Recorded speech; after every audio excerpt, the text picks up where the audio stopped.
You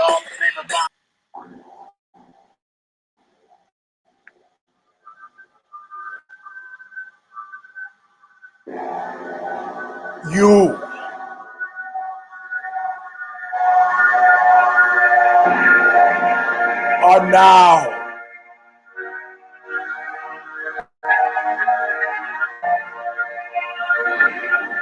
about to witness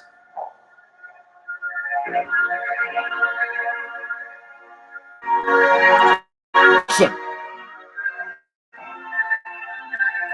crushing might of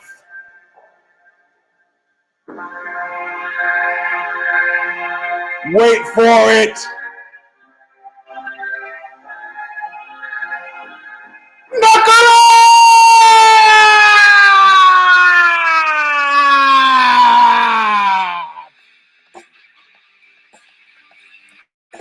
Yes, my friends. Welcome to a show that apparently never kind of sort of really ends. It is called Knuckle Up in 2016, as it was called Knuckle Up in 2011. I am your host, Eugene S. Robinson, where S stands for struggle, S stands for streets. Round number 334, first of the year. And given my amazing success rate, UFC 195, you'd think I'd be in a better mood. Right wrong! But I'll get into that in a bit. You should actually, if you are new to the show, this is probably not the show for you. You know, sometimes it is a show for you. Holly Holmes show, that was a show for you. This may not be. I'm on my way back to nowhere. I took my time, but I could not get to bed. I'm taking a real good look at you. At your face. Or being paid back in full, always nothing. Anyway, all right, off with the music. You know, someday I'll have a real studio like, you know, Joe Rogan. And in this real studio, I will have something to put the computer on other than a pillow, which causes the computer to heat up and not really work right. And then someday I will actually have headphones and I will have an in-studio companion. Yeah, that does not fart in the middle of the show for reasons that have everything to do with me buying substandard food for him, and it's been like a worker slowdown. Anyway, listen, or a good East Coast union work slowdown.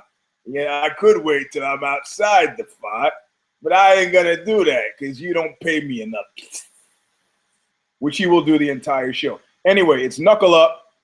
I'm Eugene S. Robinson.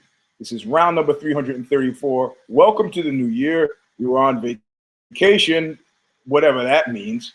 How do people who are broke go on vacation? Well, I usually go to the 7-Eleven off of San Antonio. Now I go to the 7-Eleven off of Rangsdorf. Happy holidays. No.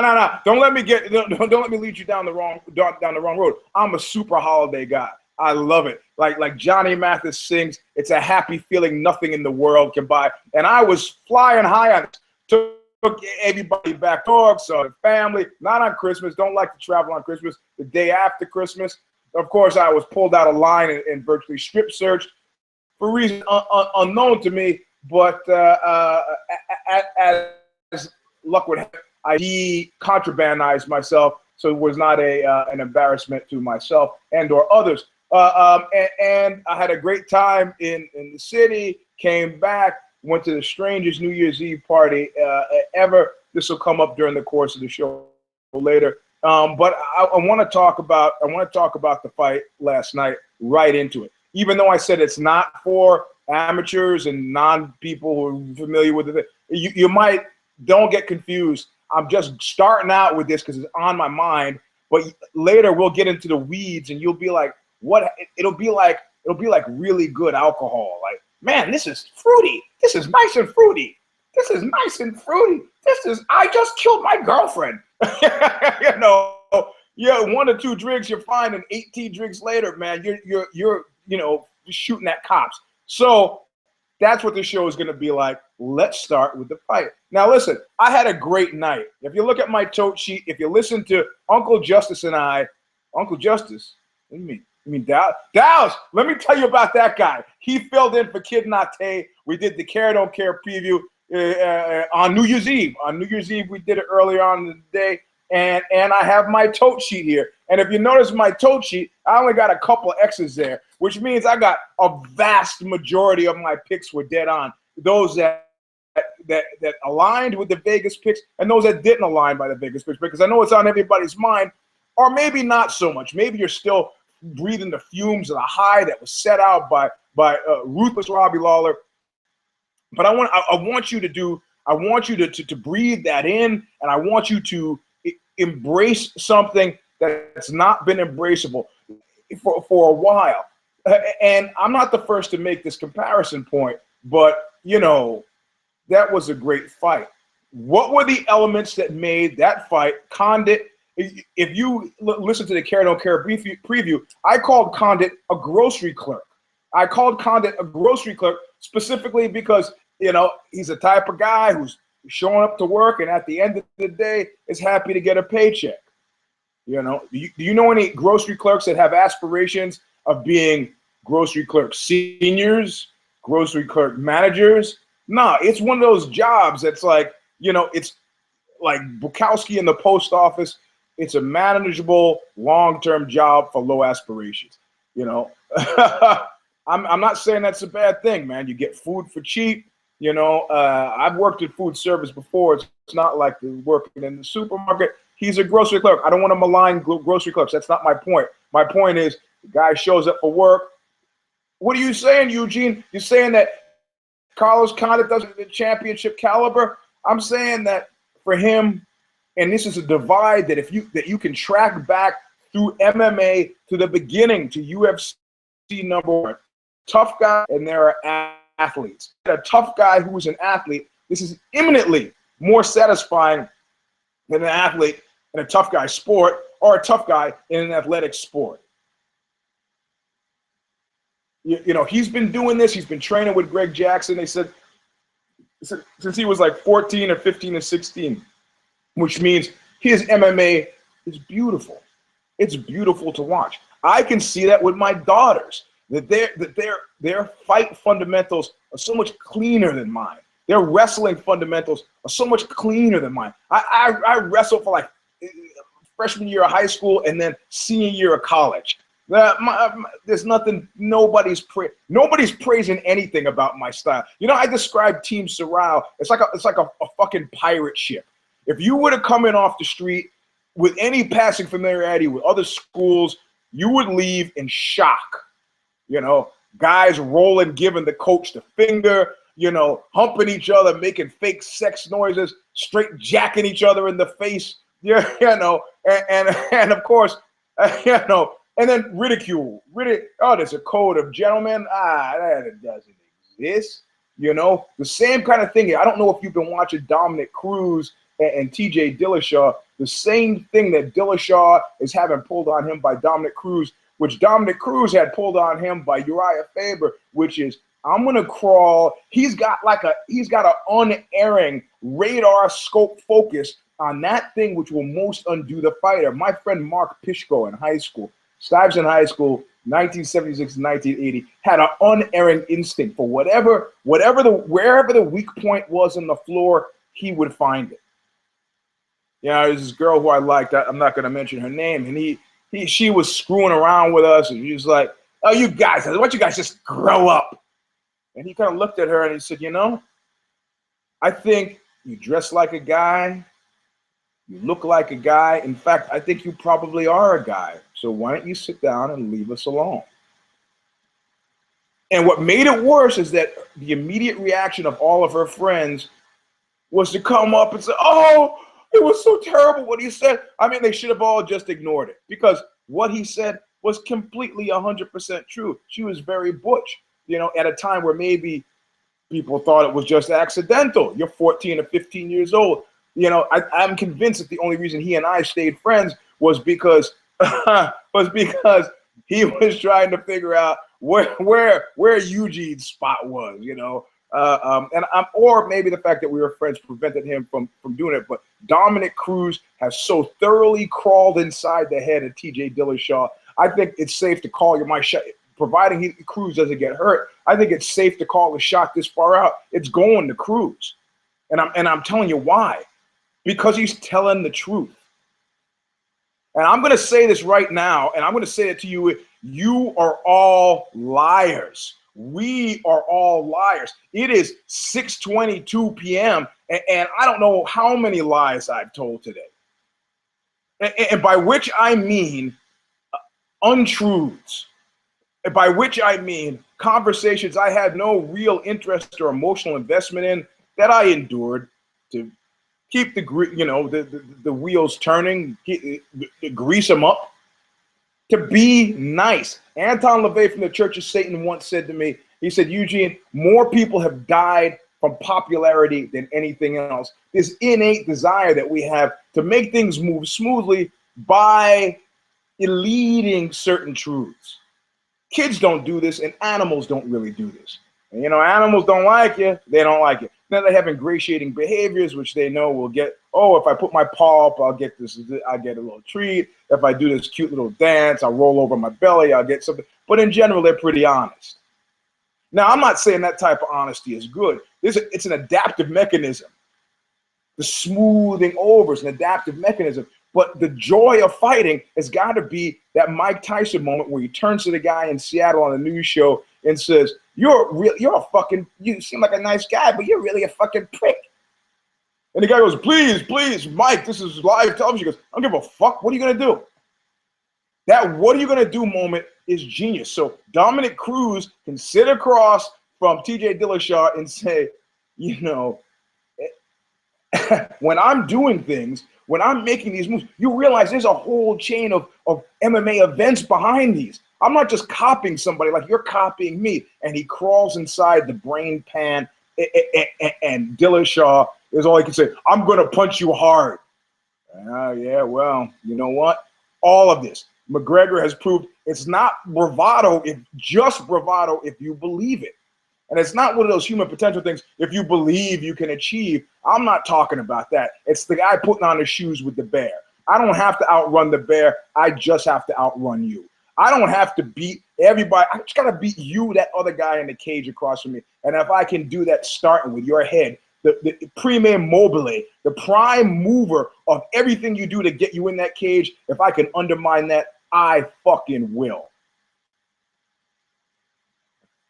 Carlos Condit, for him, fighting started when you start fighting at 14, like my kids did at 5 or 6.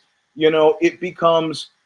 I don't know if you've ever done anything from the age of 14 or 15. They've got all these Minuan geniuses. Minuan is this big Yamaha thing. You give you tons of money, these kids to learn music. So these kids have been practicing sonatas, Beethoven pieces since they were like 5 or 6. But you know why you don't hear about many of them? Because very few of them become famous. You know why? Because playing music for them is not an emotional exercise. Not when you start at 5. It's not informed by the world. It's informed by your parents' desire. You know, 14 years old, you come to train. What's it informed by? You know, if you go to YouTube and type in Joe Rogan and the feminist, you'll see him go toe-to-toe with Lydia Lunch. If you know anything about post-punk or no-wave music or punk rock in New York, 1977, Lydia Lunch, giant. She put out a record, Queen of Siam. They just call her a feminist online. They get into a huge argument outside of a club. And Lydia, you got to know Lydia. You got to love Lydia. Otherwise, this is, you know, does something kind of slightly patronizing to Joe. Maybe even touches his face, and Joe flips the fuck out. And I was like, I've thought about it because I know them both. I've thought about this for a long time. And what most amazed me is that Lydia took it all, all the abuse, kept on trucking, not leaving, stayed right there and followed through to the end. It was big balls on her part. However, I kept thinking about not her response, which surprised me. And I was like, fuck, she is a tough broad. Everything she wrote about in her book, which I can't remember the name of right now, dead on. Not an ounce of bullshit, whatever. But I was wondering about Joe. And then in the Rolling Stone profile on Joe, said, he had this terrible bullying in his past, at which point he started to train martial arts. He had an emotional basis. When I start a jiu-jitsu match, sometimes I'll give a guy a face, the face palm. And if you've had any kind of weird shit in your background, the guy flips out. He flips out. I said once to some guy, don't be scared, homie. The guy flipped out. That's because an emotional basis for the martial art was created before they started training the martial art. There was a need that was then met. When you got a guy like Carlos Condit, I don't know if he had a similar such event. I mean, 14, lots of stuff can happen between school age 6 and 14, but he's a technician. And he's a supremely gifted technician, like a guy in Safeway might be supremely gifted at being able to tell you what cheese goes best with the French bread. I don't say this to denigrate the guy. I really don't. I mean, because it takes two to tango. That he made that fight happen. But in that fight between Lawler and Condit, I saw a ghost of Christmas past. And that ghost of Christmas past was called GSP. And I was reminded in no uncertain terms of what I don't want to go back to. I had picked Lawler. Friend of Knuckle Up, Lawler. Easy pick for me. Sitting in a room full of people who had picked Lawler, but like I sometimes do, wanted to have it both ways. Wanted to have it both ways, and then in the end, though they had picked Lawler, felt that he had been robbed. That Condit had been robbed. I'm like, you're crazy. You're crazy. And he goes, oh, Lawler. I go, no. You're missing. You're completely missing what happened. It's like a friend of mine once said, I go, hey man, East of Eden. I really like James Dean. I want to see East of Eden. What's it about? He's like, well, man, it's about this guy who likes trains. And on his shelf, he had a big mayonnaise jar full of marijuana seeds. Now, the 2-hour movie, East of Eden, which is it's a retelling of Bible stuff. It's not about trains. I mean, trains are in it, but so I don't know. I don't know what movie they were watching or what they wanted to see. But what I see at one point, they say Goldberg, who was on full blast with he even did this stutter thing, which was really ballet in motion, where not only did he get the smile, but then he got the smile and he got the mannequin cha-cha-cha-cha. So he's like that. Man, if I hadn't have been drunk, I would have been doing a dance. So anyway, Lawler, they said Goldberg said, or maybe it was Rogan and said something about Lawler, from round to round. Oh, yeah, when he's interviewing, round to round, were you prepared? He's asking, are you thinking about the overview? And Lawler, I mean, it's like Nietzsche's Ecce Homo. Why I write such good books? Why I'm such a great writer? He goes, I'm not thinking round to round, which everything about his style indicates. And he goes, I'm thinking punch to punch.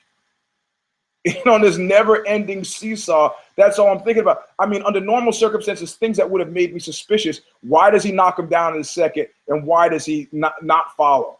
He took a couple of grace note swings at his face, but he stood him up. This shit, it's not bravado if you believe it.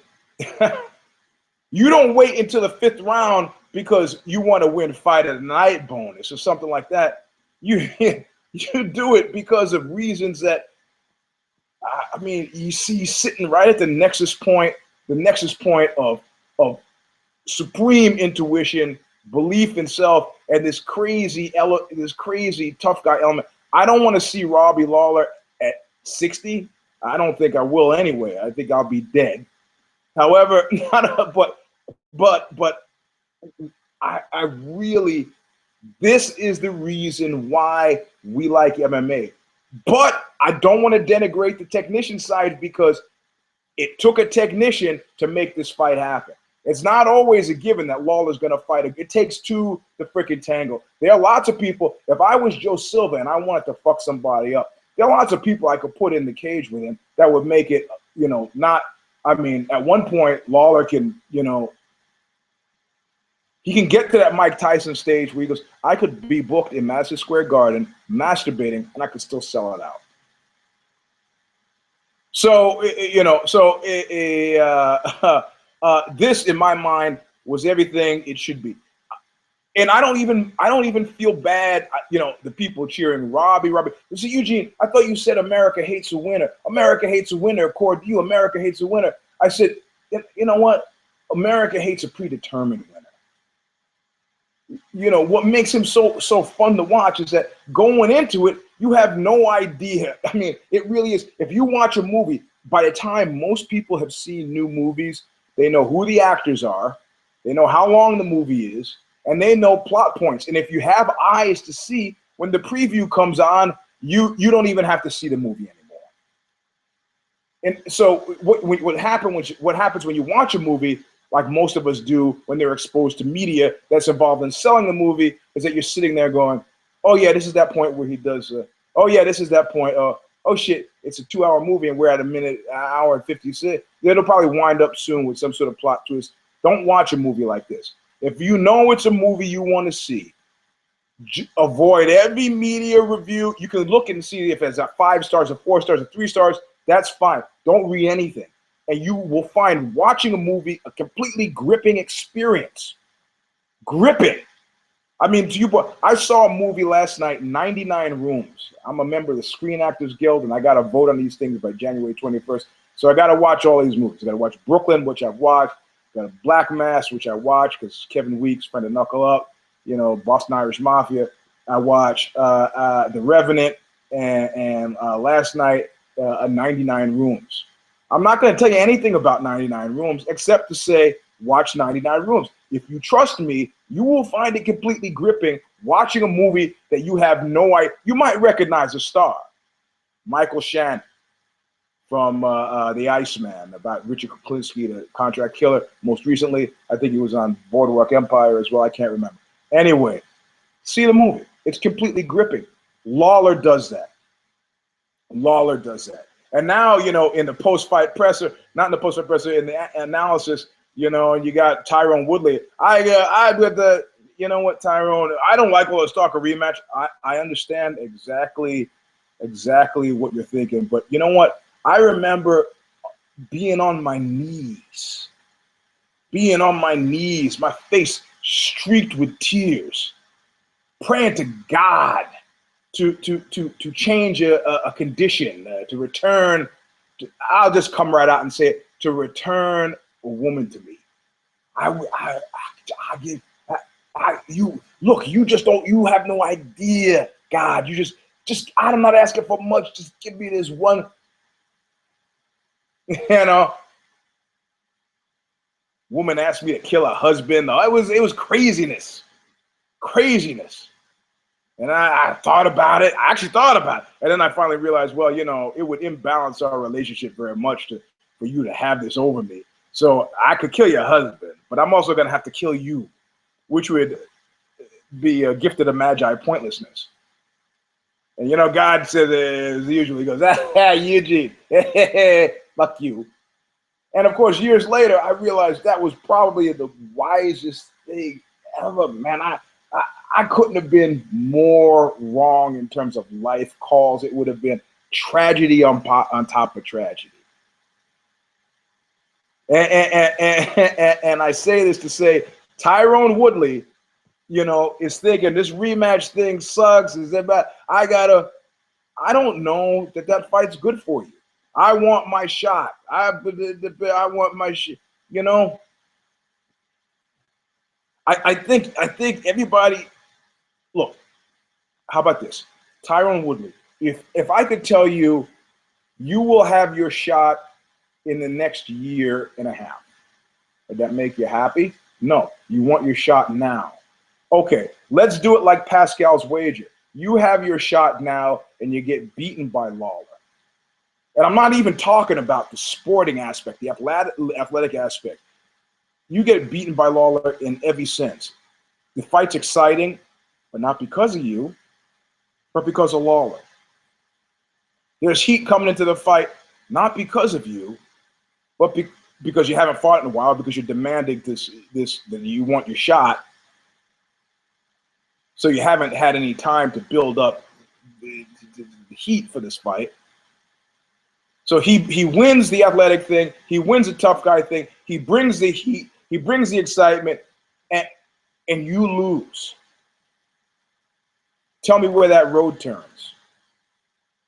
Tell me where it turns. I don't know, and I don't think you know. You know, it may well happen that whatever I mean, look, the most important thing, if you are a UFC fighter and you're listening, the most important thing is that you not be forgotten. As long as people are talking about you, like, I spell my name any way you like, just don't call me late for dinner, whatever that thing is. Yeah, you're okay. You're actually okay. It's one of those things where they say, hey, why don't you get me a guy like, why don't you get me a Joe Diesel Riggs type guy? Well, actually, he signed. Really? Abe Vigoda, ain't he dead? No, Abe Vigoda is still alive. Oh, yeah. You don't want to be forgotten. That's Phantom Tolbert territory. Tyrone Woodley is not Phantom Tolbert. Tyrone Woodley's in the conversation. Just relax. You know, pull a Stipe Miocic and you know, scream at the guy, I want my shot, I want my shot. That was bold because largely, what the fuck else is he going to do? He's number 2 or number 3. He's up there now. It's time. It's time. I guess Tyrone Woodley could say the same thing. It's time. It's time. But he said that post a great fight. Now you say, man, I had to separate my love for Arlovsky and how it tastes my pee-pee, and the knowledge that Stipe is tasting it. This cycle for Arlovsky is familiar. It is like, if you don't know who Sisyphus is, it is like Sisyphus. You get the rock to the top of the hill, and then it goes back to the bottom. That's his thing. That's his cycle. At some point, the music will stop. Arlovsky will find himself without a chair, and we'll talk about him as being the legend of MMA, Hall of Famer, and then that's all she wrote. I really wanted him to do well, but I didn't see this going anyway. So here I am I got 2 right picks. Stipe, and Stipe was like, Miocic was like, I want my shot. He screamed himself hoarse, screamed the guy, I want my shot. Well, you know, doesn't hurt to ask, like Tyrone asking, but, you know, let the system work.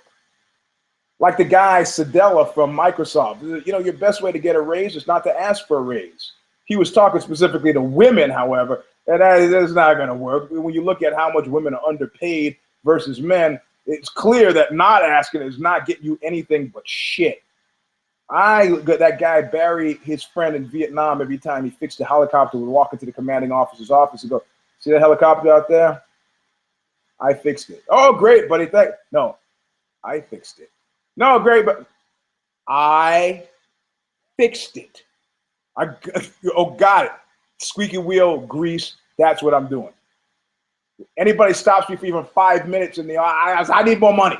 I need more, I can't live. I can't live. Largely, it's true. I'm not exaggerating. Hey, buddy, you got $5 for lunch? And don't pay it back. People start avoiding you. Or you ask somebody $5 for lunch and then you don't go to lunch. That's the best one. Tell me where the road turns. So, and then I picked Tumanov. Tumanov was almost a don't care. It was a great fight.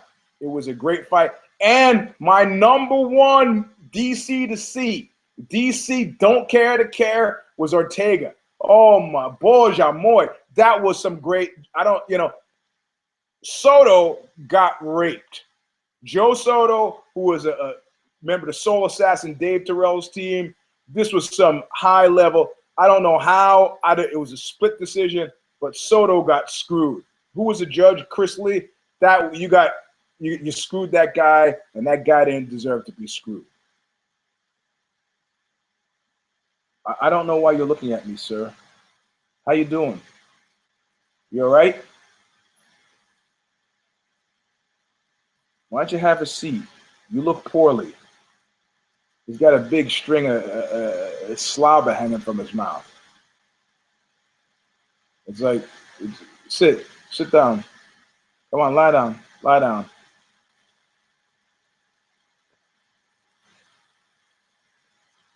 Yeah, because he's eating crap food. I got another dog in the yard now. He's eating the dog's food. I get you the good stuff. You eat the good stuff, you stay all right. Anyway, so Ortega moved from don't care to care. It was beautiful. It was wonderful. It was really nice. It was really nice jiu-jitsu. Really, really, really nice. When you say black belt, you got 2 black belts going at it. You know what? I've come to this conclusion about MMA. You know, I told you Dream Crush at one point told me MMA is stupid. MMA is like, it's like the dance off, you know. Now you could dance well and you could go to clubs and have a great time. This is jiu-jitsu. But, you know, not everybody wants to go to the dance-off. Sometimes you go to the dance-off. It's great. And just because you do well in the dance-off doesn't mean that you're going to look great on the dance floor. You know, you get up on a dance-off and start doing the moonwalk. You ever see somebody do a moonwalk, ask a woman to dance and do the moonwalk? It doesn't work. Eddie Murphy did it best. It's his routine, you know. He said he hates it, but you can't. I know a woman that she went to a club in Chicago, and some guy, you know, asked her to dance, and then he proceeds to do the entire dance routine from Thriller. Like, hey, you piece of shit, I'm not your fucking audience, you know?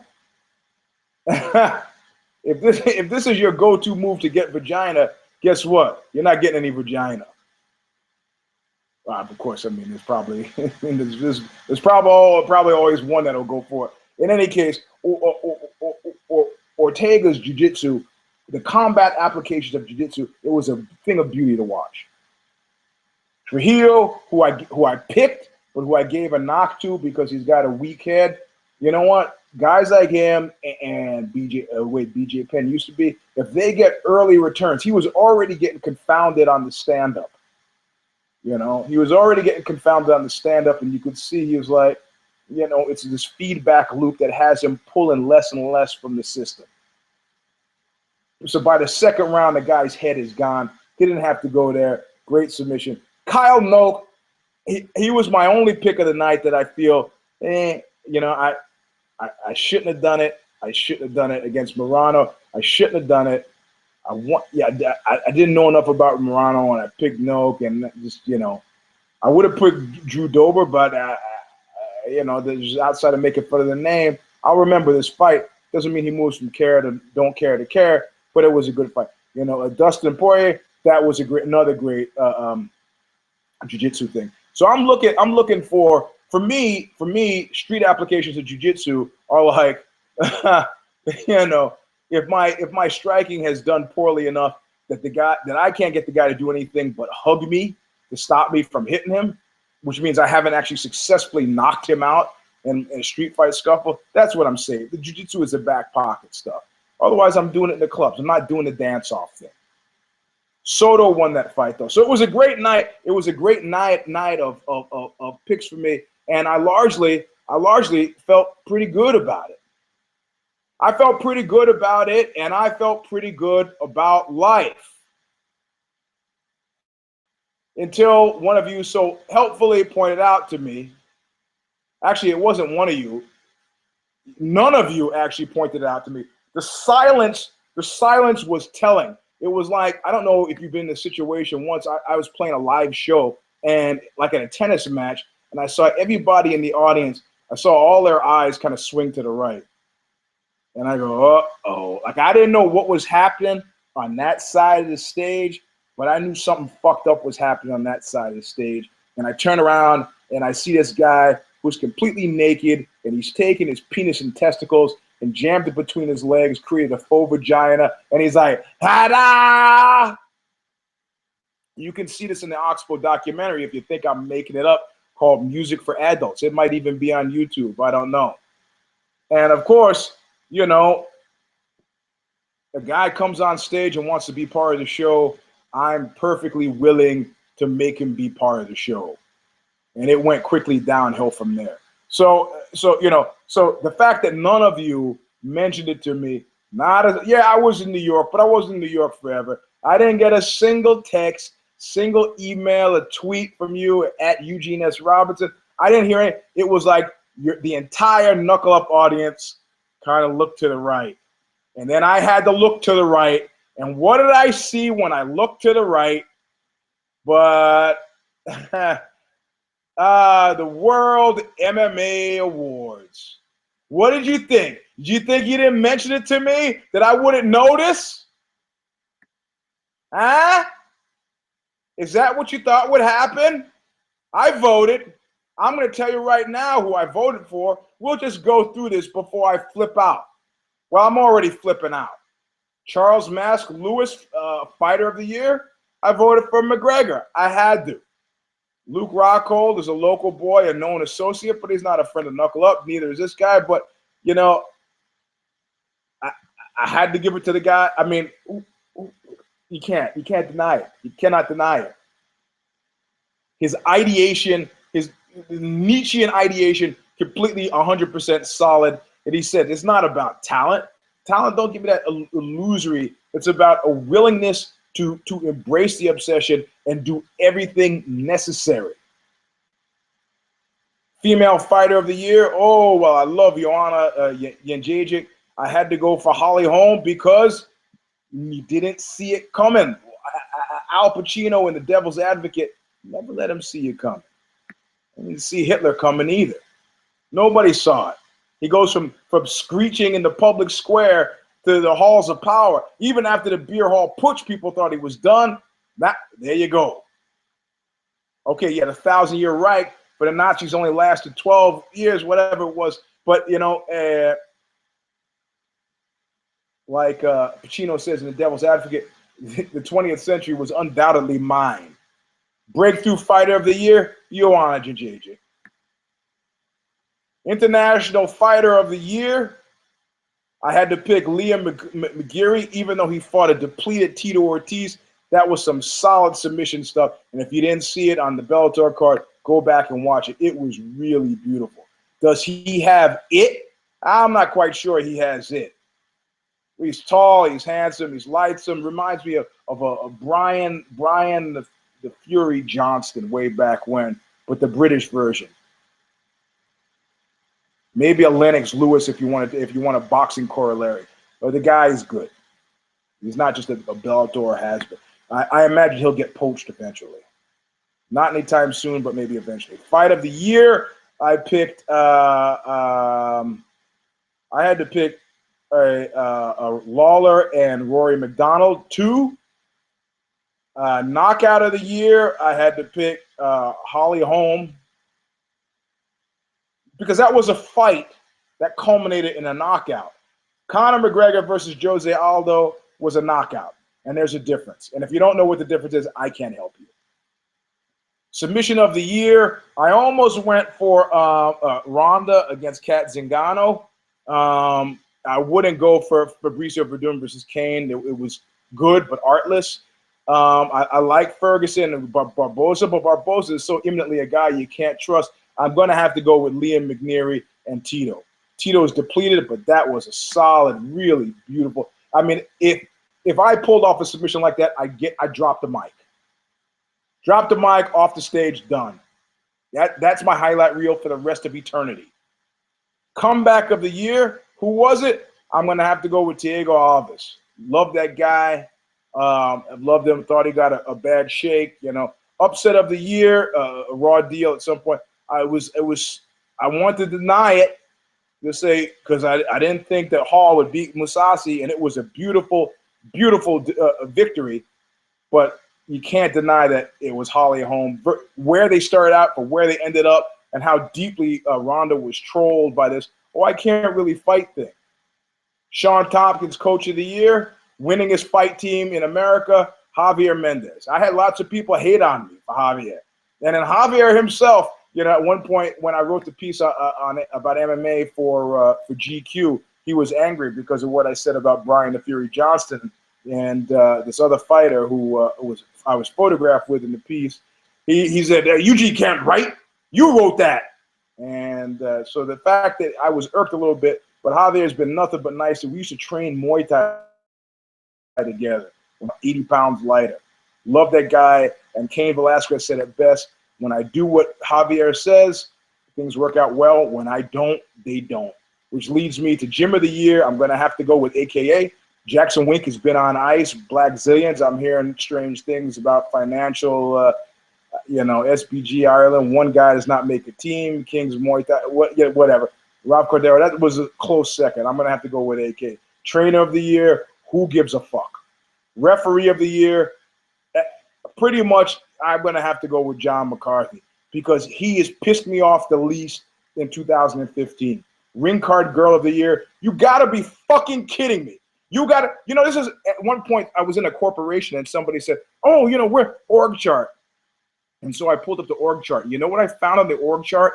What I found on the org chart was that marketing, my portion of marketing, which was editorial, was below janitorial. So the corporation had made a decision that it was more important that your yogurt containers and snot rags get thrown out.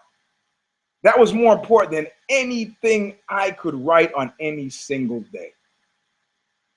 I think that was when I was at Intel. And that's a sobering fucking reality. So let me get this straight. Every single one of these women apparently seems to me to have breast implants. And they're like Rhonda said about Aaron, she carries a number around in the bikini. Brittany Palmer's giving me the finger. That's her photo. You got to be fucking kidding. You got to be fucking kidding. Ring Card of the Girl, ring card Girl of the Year is something that is going to be voted on before, or maybe this is just like crackers at a wine tasting. It's been so heavily dude-esque that at this point you figure you got to do something. Leading Man of the Year, Scott Coker, Victor Cui, Lorenzo Fertitta, Ray Sifo, Dana White. Yeah, I'll pass. Best Promotion, Bellator, Legacy, One, UFC, MMA World Series of Fighting. I mean, why don't this ritual humiliation? We know it was the UFC. Let's not fuck around. Does it mean I voted for the UFC? No. Okay, Personality of the Year. John Anik, Joe Rogan, Bas Rutten, Brendan Schaub, Bruce Buffer. I like John Anik. I like Joe Rogan. I like Bas Rutten.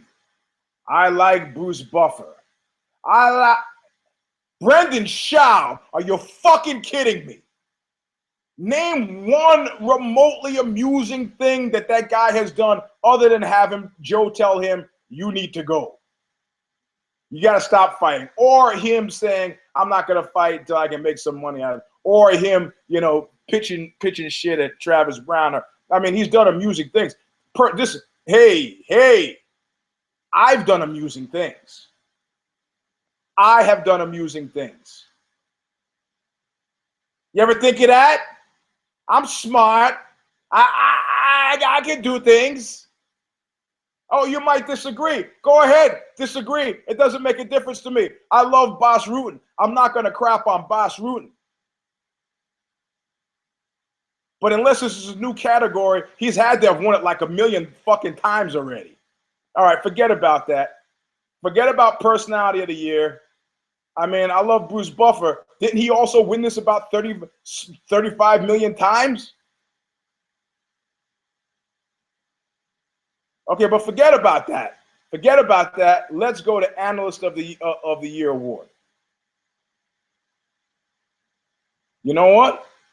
I'm perfectly happy to say that Daniel Cormier, I wouldn't be upset if he lost. Chael Sonnen, I wouldn't be upset when he lost. Dominic Cruz, not for me. You're still a fighter. Sorry. Michael Bisping, same. You're at the twilight of your career. I don't care, Mr. Marble Mouth. I don't know what the fuck you're talking about. God love you. Keep fighting. Brian Stan, don't get me started.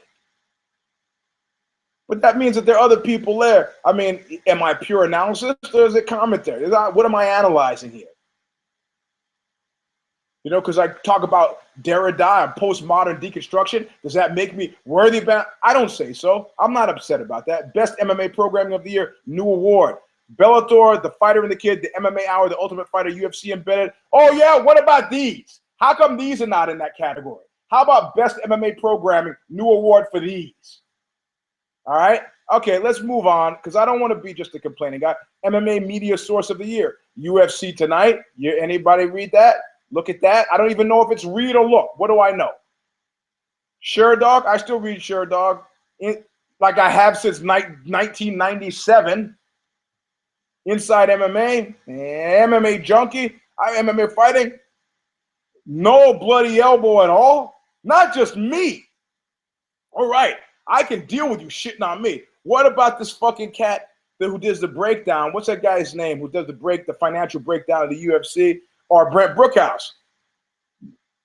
You know, these guys both, I'm willing to set myself aflame. I said before, and I'll say it again, I'm willing to step aside for, finally, recognition. Brent Brookhouse is there, MMA Journalist of the Year, against Ben Folks, Chuck Mindenhall, Brett Okamoto, and Ariel Helwani.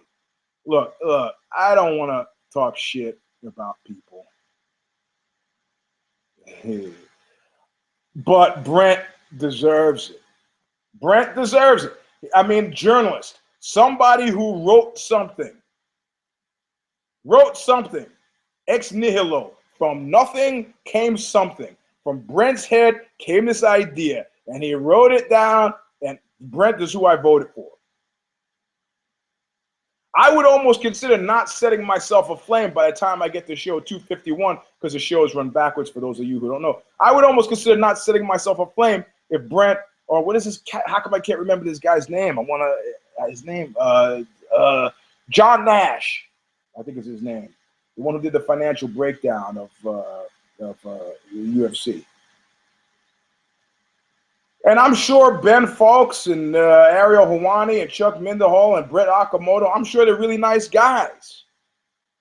I'm sure they're really nice guys. I'm sure their dogs love them. I'm sure their kids love them. I'm sure the bald guy who writes their paychecks love. Well, no. I guess that's for Ariel. Never mind. But, you know, I'm sure that they're loved and appreciated. I'm sure that they've got insight and they've got knowledge and they've got things that make them attractive in this category. Best MMA clothing and equipment brand. It's a new award. Bad Boy, Everlast, Hayabusa, the Torque, Venom. Who cares? That was the last category. MMA Journalist of the Year was next to the last category. The fuck does that tell you? What the fuck does that tell you? That tells you I'm wasting my breath here. So I'm gonna set up. I'll tell you what I'm gonna do, because we're at round 334.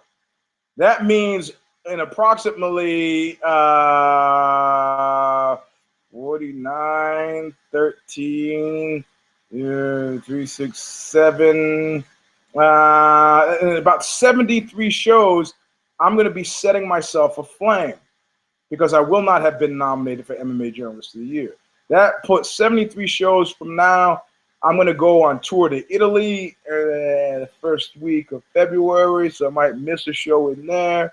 So it's a show a week, so that's 73 weeks. How many weeks are there in a year?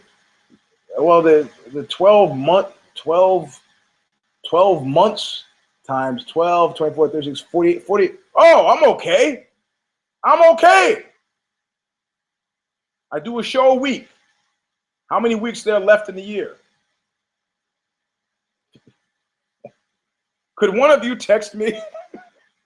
Text me when I'm supposed to set myself aflame. 73 shows from now. Look, they're 360. I got it. They're 365 days. Okay, it's embarrassing. I'm sorry. Look, I wasn't a math major. Let's just look it up. I'm going to do some math right now on the air. This will be the most amazing thing that's happened in Knuckle Up. You don't have to be MMA Journalist of the Year. 365 days times 7 divided by 7. Okay, and so there are 52 weeks in a year. So right. So for 73, this means that I could be nominated in 2017 for 2016 and 2017. I don't have to set myself a flame issue. So providing I don't do anything really jackass and maybe even pull off something genius in 2016, I want to see myself on that list. It doesn't start. I can see I got 44 viewers. I'm not talking to me. I'm talking to you. Because somebody said, yeah, man, I like your show, but all you do is complain about being broke. Yeah, and? I don't get your point. I'm not following you, Alex. So, listen, I can't think of anything personally more delightful. Look, I want you just to clear your head, breathe. Breathe, clear your head. All right? Now, you see what Lawler has done. This is what we call a callback in comedy. You see what Lawler has done. I am the Lawler of MMA. Now, clear your heads, take a deep breath, and if you can, imagine me showing up at the award show. MMA Awards. Now, MMA Journalist of the Year are right down by a new category for MMA brand of clothing in well under ring girl. That is not accidental. That is not accidental. I'm going to say some words. Chael Sonnen, Conor McGregor, Mad Max. You guys want to get out of the doldrums? You got to go through me. Because if you think that I'm getting through an award ceremony without making news, you are crazy. Like that friend of mine said, it made me very sad. He goes, Eugene, I'd believe anything about you. But man, you make a lousy character and witness. You do know there are things I don't and won't do, right? He's like what? I can't think of anything. You do lots of things. I'm not big on stealing. You know, you put $1,000 next to me. If it's your money, I'll watch it for you. I'm not big on stealing. That's it. If you drive a Brinks truck and the money drops out the back, not like that guy in San Diego, the money dropped out the back, the janitor, he returns it. His kids start getting beaten up in school. His wife pushes for divorce. He's like, what? Did I not do the right thing? Well, you can't pay your bills, and the bank, insult to injury, gave the guy $50. He returns $500,000, jumped out of the back, and the bank says, thanks, here's 50. And the bank shamed finally upped it to 500. Like that's better. You know, the guy said, I did the right thing. That's all I know. I did the right thing. Yeah, you know what? I'm taking that money. Or if I'm a waiter in a restaurant, somebody leaves a wallet with $10,000 in it, I'm returning it. Because I can see the face. So there are things I won't do. I don't abuse children. It violates my sense of fair play. Don't hit women unless they've asked me to. When then it's a weird sex thing, and I haven't talked about weird sex things in this show yet. I'm not going to start. I'm just making my claim. They say the angriest people in America right now, they came out with a report, I don't know if you read it, are Republicans and white people. And now there's this Bundy is doing this gun standoff up in Oregon where they've seized a federal building and they've lined it, 15 of them militias and campers and campfires and guns. We're going to die. We're making our last stand here because it was either poaching or burning the land, clearing, angry white guys. Yeah, well, I got a guy who's angrier. Like I told somebody right before I got in my previous to last street fight, just because I'm smiling doesn't mean something good's going to happen. Make no mistake. Angriest people in America, white people, Republicans, and Eugene S. Robinson. Underneath the ring card girls. You got to be kidding me. Have you ever talked about a ring card girl in any very serious way if they weren't getting arrested? Yes, there's this. and there's the this, and there's the this, and there's all of it. Come on. It is your responsibility. Anyway, I'm done shouting at you. I'm done. I'm not, you know what? You don't care. You don't care. I'm just gonna sit in the dark and eat wet cigarettes like a dog because you don't care. I mean, one, it's a mockery of a travesty of a sham that I have not been nominated this year. I got 73 shows. Next year is my time. Not this year. I don't have to set myself aflame this year, apparently. I had to do the math. But next year, this time, I will be a la flambe. So it was a great night of fights. This coming week, we got a category preview. We're all back in pocket. If I did it, whatever, we'll be loaded for bear. But I wanted to get this early in the pocket. You know, this is Knuckle Up 300. What did I say? 334. It's not too late. It is not too late. And I'm going to have to say, much like Nazis, this is going to be a constant and continual recurring thing. And I know everybody's laughing. They go, Yuji, you've won other awards. You won Maggie's, West Coast National Magazine Awards. You've won Ozzy's, despite the name of Ozzy.com. Ozzy's were National Magazine Awards. Your magazines have even won SPD, Society of Professional Designers. You're actually an award. You yourself last year won an award. If you go to my Instagram page, it's me holding an award for online commentary. Multiple world champion. What more could you want? We know. Nobody wrote about it on a national forum, baby, before I wrote that piece in GQ that Javier said that I never wrote, which I did. The Sean Penn issue, some of you have gone to eBay and bought it. So I'm just saying, I don't want to make this all about me. It's all about me. I don't really want to make this all about me. It's all about me. I don't want to make this all about me at all. It has to do with MMA Just. I feel fully comfortable supporting Brett Brookhouse 100%. Go online, vote for him now. He deserves it. Him or John Nash, they both deserve it. And no, I haven't been drinking. Not yet. I'm rushing through this so I can get to that. Because there's work tomorrow. Anyway, that's the show. It was a great night of fights, a great night of fight picks. Too bad I don't have a big pair of fake titties. Maybe MMA journalists would get bumped up the list a bit. This is how you know who controls it. It's not Fighters Only magazine. That's not who's keeping the lights on there. You got to be, Steve Jobs was notoriously rude to Mac when I worked at Mac Life and so on. So what do you got? It's just like a fanzine. And Eddie Goldman's long freaking brewing hatred of the UFC has everything to do with the fact that they just stopped cutting credentials or made credentials much harder to get for inside the fence publications. Inside the fence publications, fuck you. We want Rolling Stone, we want Details, we want Esquire here. Yeah, well, even when I wrote about it for GQ, I still had a hard time. The guys from Rolling Stone got better treatment than me. I guess the idea was, well, it's your numbers. It's a numbers game.